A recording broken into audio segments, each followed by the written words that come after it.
Take a look at the Peugeot 106 Rallye and get ready to salute the last true sports car from Sochaux, built for performance. For driving enthusiasts, the real ones who don't care about shiny chrome or envious looks in fancy neighborhoods, this little rocket is the anti-frim, a machine that focuses on the essentials. You get a goofy grin on your face as soon as the road starts to twist. The recipe is as simple as a good old fuel engine, a body as light as a feather, an engine that doesn't mess around, and a sharp chassis. No useless gadgets, equipment that would make a camping tent look like a palace, and a price that doesn't force you to mortgage your house. In a word, it's the worthy heir to the Talbot Samba Rallye and the 205 Rallye. A car for purists, those who know that the pleasure of driving isn't measured by high-tech equipment or kilometers per hour.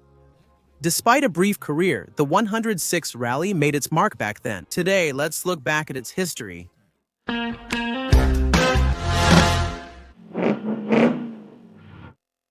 Can't be said enough. The disappearance of Talbot, formerly Chrysler Simca, is a tragedy for Peugeot Société Anonyme and for the French automotive industry.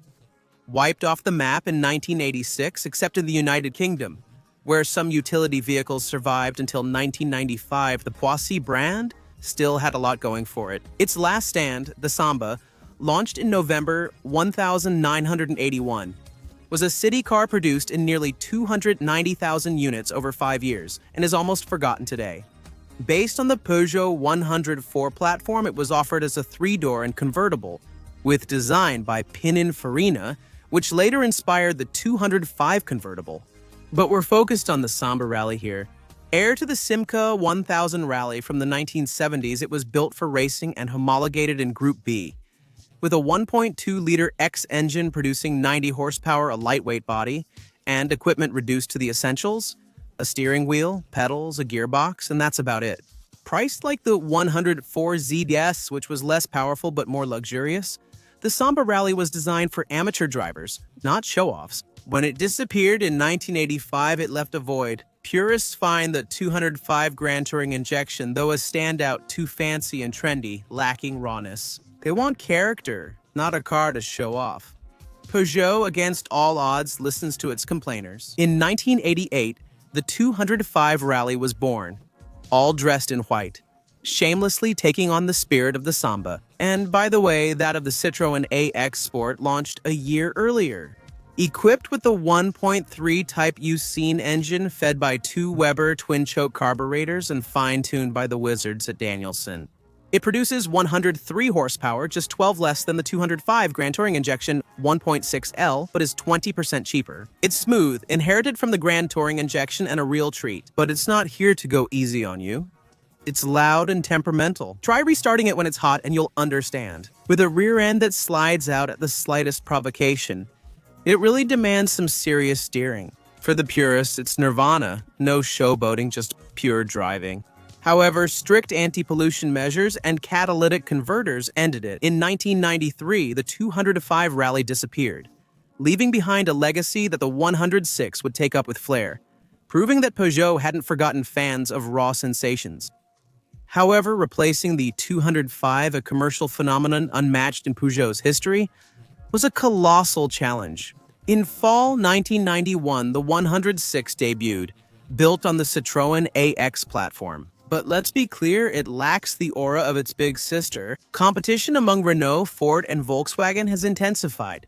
Peugeot is preparing a diverse lineup, from entry-level to XSI, which outclasses the 205 Grand Touring injection 115 horsepower right away. Sparkling and agile with an excellent chassis, the XSI updates Grand Touring injection standards and attracts sporty elegance fans. However, 205 Rallye fans are still left wanting more. It would take until November 1993 for Peugeot to roll out the 106 Rallye, a car that reconnects with the raw spirit of the Samba and the 205 Rallye. Very basic equipment dashboard from the 106 XN with 2 air vents, steel wheels, rear windshield wiper. As an option, a suggestive exterior decoration with Peugeot sport flames and an upgraded version of the Type Ucine. 24 engine now equipped with a Magneti Marelli injection system, which is more manageable than carburetors, especially in the city. With 100 horsepower for 810 The Sport is a bit heavier, but it's still an arrow. The Specialized press is impressed. Genial Rallye headlines the automotive magazine, and it's clear why. Agile and lively, it turns every corner into a playground. The 106 Rallye has no real rivals. Neither Renault nor Citroën, having stopped production of the X-Sport 2 years earlier, nor any other European manufacturer, offers such a radical city car at this price. Built for racing, it shines in rallies. But many cars end up badly damaged by overconfident drivers or reckless modifications. In 1996, the 106 got a facelift, and the Rallye switched to the Type Usine 5 engine from the XSI, offering 105 horsepower and more torque at the cost of a slightly less wild character. Peugeot stopped its production in 1998 after only 15,000 units were made out of the 2.8 million 106s. This rarity, combined with its demanding nature, a constantly present engine noise, ventilation as effective as the breath of a congested asthmatic, and an improbable driving position, all make it a car for enthusiasts. You wouldn't use it for a Paris-Nice highway trip. The 106 Rallye is a toy for weekends, for winding country roads where you drive for pleasure, not for speed. The 106 Rallye is for grown-up kids who know you can have fun driving without going 200 km/h. So, if that's not happiness, well, it sure looks a lot like it. But before you see how hard it is to drive fast without scaring yourself, you'll have to face the harsh reality of the market. To find a Phase 1 with low mileage in very good condition and, most importantly, completely original, you'll have to spend close to $20,000.